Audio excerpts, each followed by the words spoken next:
Hi, my name's Hailee. I am 25, and 10 years ago, on June 13th, 2016, I almost died. And this is part 3 and the final part of my story.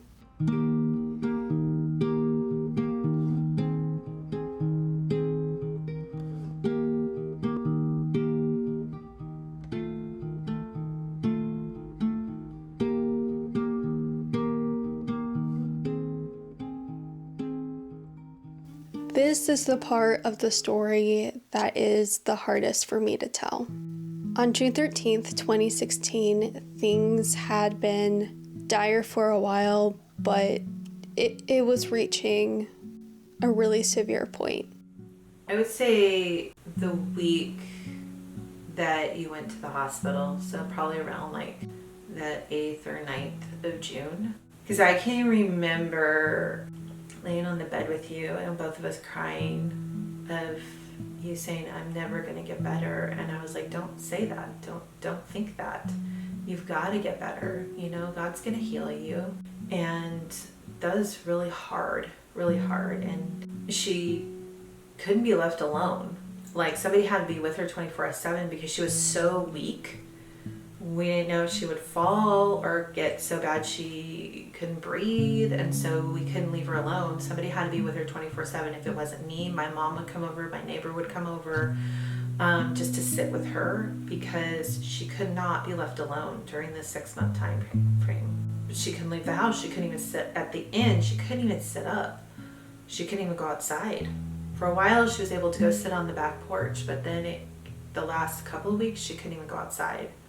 And just having people to talk to in her room, it got to a point the last couple of days she couldn't even talk to her friends on the phone. And that's when we knew it was really bad. We had exhausted every option. I had been to the ER, I had been hospitalized, I had tried all the medications, the alternative treatments like acupuncture and essential oils, and being outside in the sun, and nothing worked. Nothing made me better. So tell me about the day I went to the hospital. So the day before, Hailee was in a lot of pain. She had a lot of pancreas pain. We were trying everything, putting heating pads, ice packs. She had pain medicine. Nothing was working. She couldn't even really drink water. They weren't concerned about her being dehydrated because she was on fluids and TPN. And then over the progress of the day, I just noticed that she got weaker and weaker. And that night, when everybody was in bed, I just went and sat in her room and I just noticed that she was breathing so differently. She would take one shallow breath and then a really big deep breath and then stop breathing for a minute and then take shallow breaths. And I sat there with her most of the night because I didn't think she would survive the night. And so the next morning, called her doctor and I let him know what was going on. And he said, you need to take her into the hospital. I said, what are they going to do? He's like, I have this experimental treatment that I've only done 100 times, but out of the 100 times it's worked every time. And that is kind of the last ditch effort. But if you do this treatment could kill her. And I said, well, we have nothing else to try. Like literally, I don't think my daughter is going to make it another 24 hours. You've got to do something. So we went to the hospital about 30 minutes away. And while in the emergency room, because my husband took her, I stayed home with the boys. He called me and he said they're not going to do anything because they had talked to the doctor, Hailee's genetic doctor at first, and they were going to do the treatment. And then after hours, they decided they were not going to do anything other than admit her for fluids. And I'm like, admit her for fluids? She already has fluids. What? That's not going to do anything. And so I said, look, we need to go to the major hospital that's like an hour and a half away. We can't be at this hospital anymore. They're not going to do anything, and at least we can try. And her genetic doctor used to work at this hospital, and hopefully we just prayed all the way that they would at least listen to him. So it was a Monday, 5 o'clock in the evening, and we had to drive in Monday night traffic, which normally from that hospital to the next hospital would have probably taken a good 2 or 3 hours at that time of day.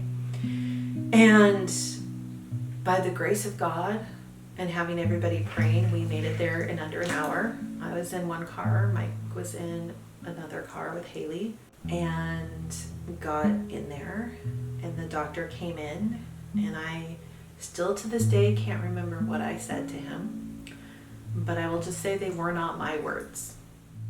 I got to that second hospital, I got back into the ER, and that ER doctor didn't push back whatsoever, listened to what my parents had to say, and started the process immediately and got the ball rolling and contacted the ICU. They were really concerned because they discovered that I had acute pancreatitis. My lipase levels were 843, which I want to say is like 5 times what they should have been, which explained a good portion of the excruciating pain I was in. And they were also really concerned about my kidneys at this point because my kidneys weren't working like they should have. They gave me 4 bags of IV fluids, and there was no indication that my kidneys were on and functioning, and they were really nervous about that. They were obviously very concerned about how I was doing besides those things in general, because at this point I was in and out of consciousness, my eyes were sunken in, my lips were turning blue, I was breathing very shallowly, my vitals were all over the place. I had all of this water weight, all of this fluid retention, this pitting edema. There was no comprehension that I had. My cognitive abilities were very minimal at that point in time, and I had spent a decent portion of the prior 6 months just completely angry and bitter towards God, because why was I not getting better? Why were no prayers being answered? And what was the point of all of this?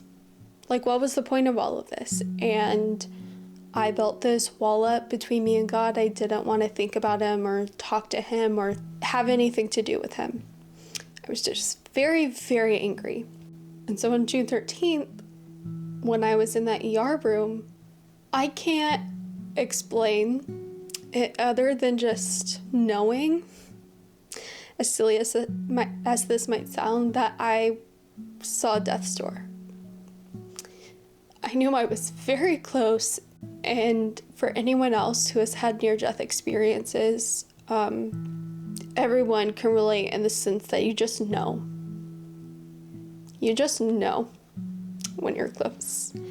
And I just remember having this peace wash over me, praying to God, just saying, heal me. Like, whether it's here on earth or up in heaven, just heal me.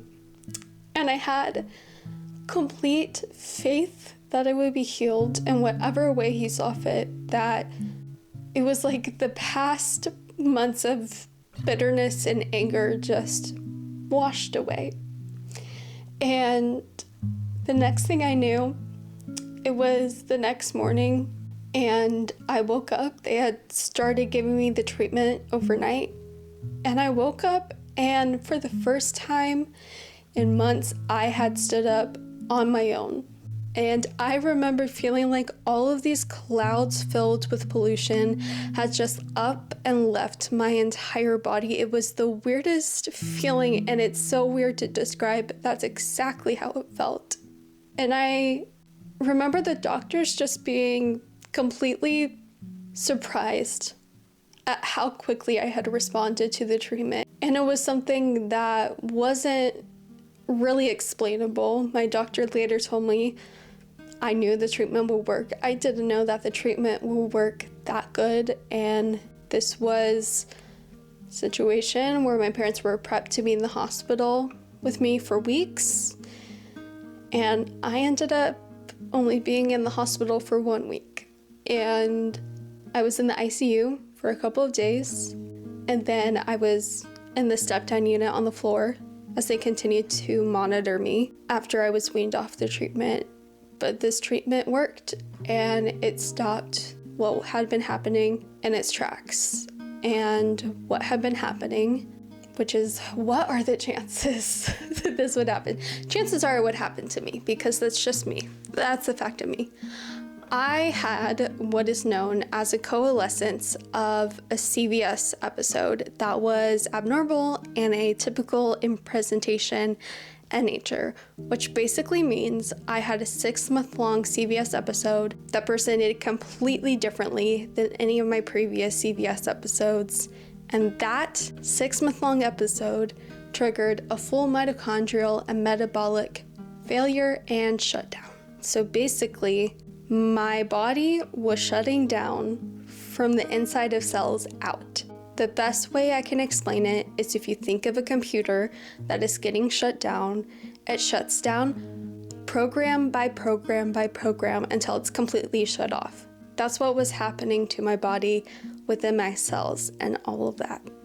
So what the experimental treatment did was it rebooted my body. It was a total out-of-the-box solution to a very out-of-the-box health scenario. I, to this day, have not heard of anyone else having a similar experience to me, and if you ever have, which I really hope not, please let me know, because it is very interesting to have had this total fluke, because what are the chances that such an innocuous virus of whatever it was in the beginning of January of 2016 would trigger the CVS episode, and that CVS episode would trigger mitochondrial and metabolic failure and shutdown.